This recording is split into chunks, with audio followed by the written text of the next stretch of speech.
The study of marginal cost is considered as marginal casting. ఇక్కడ cost accounting technique అండి. Marginal casting అనేది ఒక cost accounting technique. ఇది variable cost మీద concentration చేస్తుంది.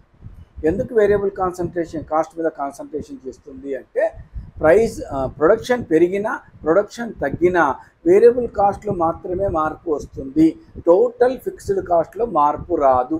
అందుకే ఇది వేరియబుల్ కాస్ట్ మీద కాన్సన్ట్రేషన్ చేస్తుంది. ఈ కాస్టింగ్ వల్ల మనకి ఏం ఉపయోగం అంటే మనము ప్రైజింగ్ ఫిక్స్ చేయడం కానీ, ప్రొడక్షన్ ఫిక్స్ చేయడం కానీ, ప్రాఫిటబిలిటీని డిసైడ్ చేసుకోవడానికి ఈ కాస్టింగ్ ఉపయోగపడుతుంది. కానీ ఈ కాస్టింగ్ను మనం అర్థం చేసుకోవాలంటే 7 టర్మ్స్ను మనం అర్థం చేసుకోవాలా. 1 variable cost, 2 fixed cost, 3 semi variable cost, 4 contribution, 5 break even point, 6 profit volume ratio, 5 margin of safety.